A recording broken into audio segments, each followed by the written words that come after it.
Et justement, Jean-Yves, je voulais qu'on parle un petit peu de ça avant de commencer.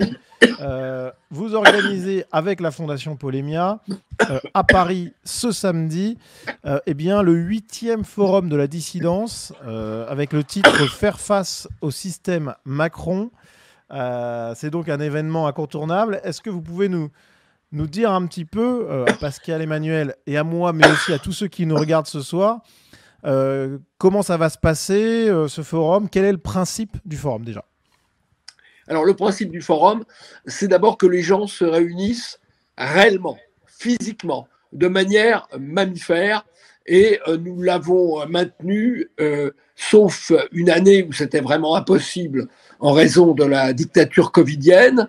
Mais dès que nous avons pu, l'année dernière, nous avons repris le principe du forum parce que nous pensons qu'il est important que les gens débattent entre eux, mais pas seulement sur les réseaux sociaux, pas seulement virtuellement, qu'ils puissent aussi se voir, se rencontrer, se parler, se toucher, acheter aussi des livres, des objets. Et donc, il y a un élément, on peut dire, un petit peu communautaire dans ce forum. Il y aura d'ailleurs une pause assez longue, précisément pour permettre aux gens de se voir, de se rencontrer.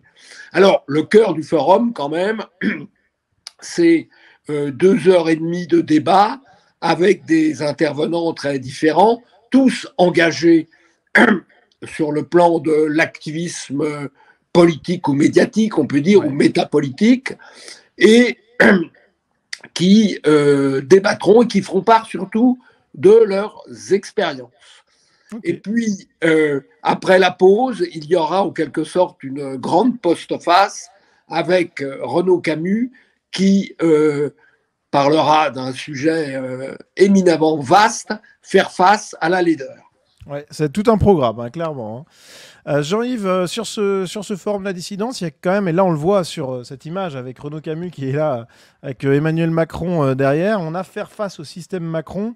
On va y revenir dans quelques instants. Juste avant, Pascal, Emmanuel, est-ce que tu connaissais ce forum? Est-ce que l'intitulé te parle? Est-ce que quand tu vois la line-up, comme disent les jeunes, c'est-à-dire la liste des invités, est-ce que ça te fait plaisir ou pas?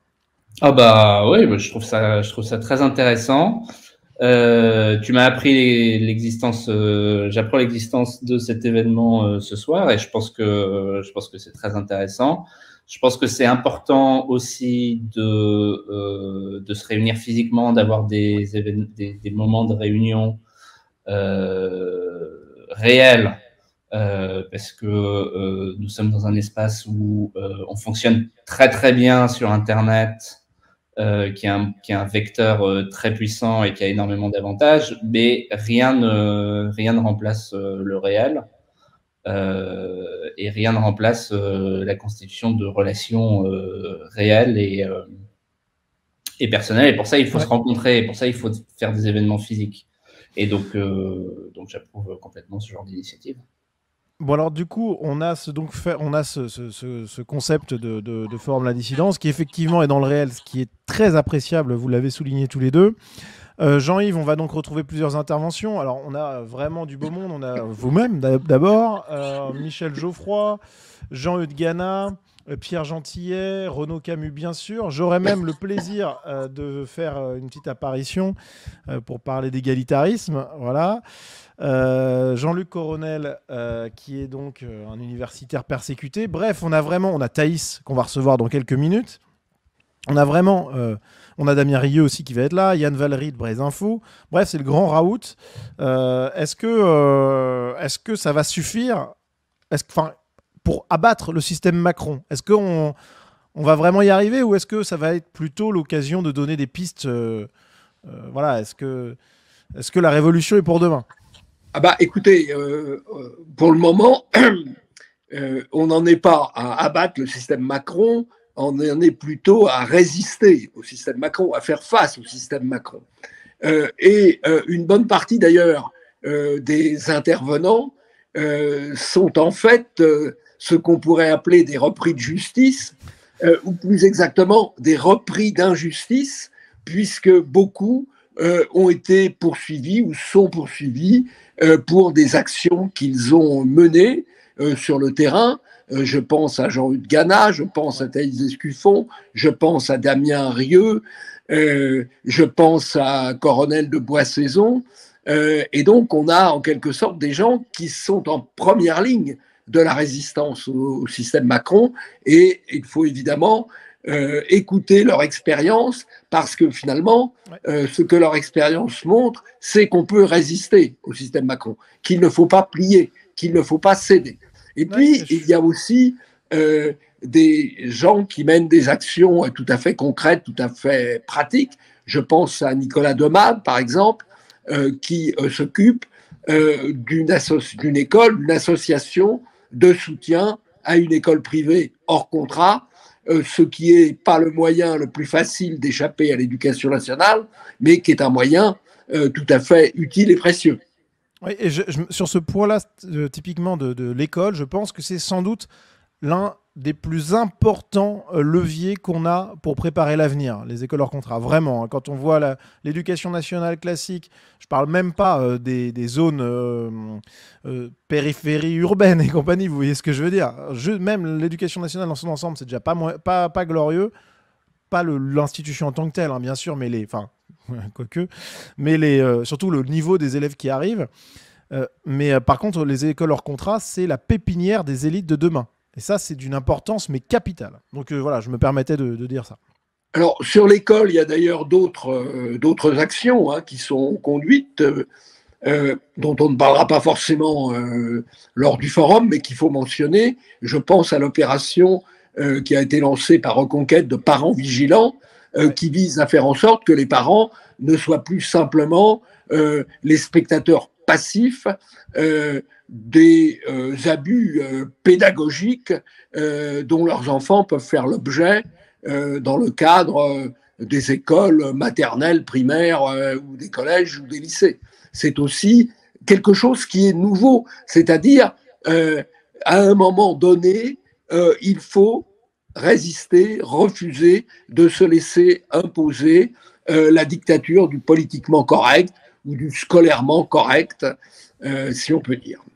Bon, alors, ce qui est très bien, c'est que dans ce forum de la dissidence, et je rappelle, vous avez en description de cette vidéo le lien pour vous inscrire, c'est très important, faites-le parce qu'il n'y a pas 36 000 places, donc inscrivez-vous dès ce soir. Et ce qu'on a, c'est vraiment un ensemble de personnes qui sont au quotidien dans la lutte politique ou métapolitique, que sais-je, et qui donc vont donner des conseils concrets et vont montrer qu'il y a de l'espoir, parce que c'est ça qu'on va faire, puisque moi je suis intervenant, c'est ce que je vais faire. Jean-Yves, pour terminer un petit peu, parce que dans quelques instants, on va recevoir Thaïs, qui va prendre symboliquement votre relais pour parler du forum. Je la saluerai virtuellement avant de la recevoir samedi au forum. Exactement. Voilà, faire face au système Macron, est-ce que c'est déjà, quel est ce système en quelques mots et à quoi on s'expose finalement? Parce que là, effectivement, ça commence à souffler très fort en ce moment. Je crois que c'est un système dictatorial. Nous avions d'ailleurs fait un forum de la dissidence il y a 3 ans sur le thème la dictature Macron, ce qui à l'époque avait été jugé peut-être excessif, mais quand on voit ce qui s'est passé depuis, avec les interdictions de circuler, avec les randonneurs poursuivis par des hélicoptères, avec les enfants à qui on interdisait d'aller rendre visite à leurs parents mourants, avec le pass sanitaire, avec les restaurants fermés, eh bien, on voit qu'on a été dans un système dictatorial et ça continue. Ça continue effectivement, progressivement, les libertés sont reniées. Je ne parle pas seulement de la liberté d'expression, mais aussi de libertés essentielles comme la liberté scolaire qui est rognée par l'interdiction progressive de l'éducation à la maison et par des restrictions de plus en plus grandes apportées d'ailleurs aussi bien aux écoles hors contrat qu'au mouvement scout par exemple. Ouais. Et alors ce qui est intéressant, Jean-Yves, c'est ce terme dissidence aussi qui a souvent été marqué un peu à droite. Je me souviens, si je me souviens bien, je crois que ce forum de la dissidence, en tout cas à l'origine, mais ça l'est sans doute toujours, était un peu placé sous le patronage de Solzhenitsyn, si je ne m'abuse, c'est ça? Solzhenitsyn est le plus grand dissident parce que c'est un double dissident. Il a d'abord été dissident de l'Est, de l'Union soviétique, il l'a payé par le goulag. Il a été ensuite un dissident de l'Ouest, un dissident, pourrait-on dire, de l'Occident, puisqu'il s'est senti en rupture avec les valeurs telles qu'elles se développaient dans l'espace occidental, et il a fini sa vie en retournant en Russie. Mais il a été doublement dissident et il a été maltraité, évidemment, en Union soviétique, mais aussi, finalement, maltraité à l'Ouest, même s'il n'est pas allé au goulag à l'Ouest, il a progressivement été dans une sorte, il a été relégué. Il a été relégué, il a été ostracisé, il n'est pas allé au goulag, c'est vrai. Bon, en tout cas, voilà, donc le rendez-vous est pris donc, pour le forum de la dissidence. Je rappelle la date, le lieu, donc c'est ce samedi 3 décembre au New Cap Event Center, ouverture des portes à 13h30, soyez à l'heure les amis. Le lien pour vous y inscrire est dans la description. Et puis je vais faire arriver tout de suite Thaïs qui nous a rejoint. Salut Thaïs. Bonsoir à tous. Bon, bah, c'est un plaisir Bonsoir, de t'avoir. Thaïs. Alors Jean-Yves, c'est la passation de flambeau. Voilà. Alors, à samedi. À samedi, oui. Bon, allez, à bientôt Jean-Yves et merci d'être passé. À bientôt Nicolas, merci de l'invitation. Allez, au revoir Jean-Yves. Au revoir. Voilà, donc les amis, merci à Jean-Yves d'être passé. Thaïs, c'est toi qui prends le relais un petit peu. Donc toi, tu seras au Forum de la Dissidence. Est-ce que tu peux nous dire de quoi tu vas parler ce samedi? Oui, tout à fait. Je vais avoir une petite intervention. Alors, j'hésitais avant à parler de censure, mais je me suis dit que c'était quand même un terme qui était trop fermé.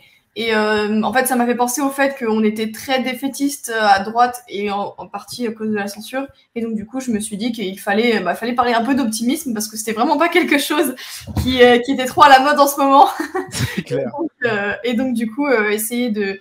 On parle souvent du moral des troupes, à quel point le moral des troupes est important et on le sous-estime énormément en fait. Je pense qu'on n'est pas capable d'être vraiment efficace si déjà on n'a pas le moral, si on n'est pas motivé à fond, qu'on n'y croit pas un peu. Et donc du coup, je vais traiter de l'importance de l'optimisme pour justement parvenir à la victoire et parvenir à nos objectifs.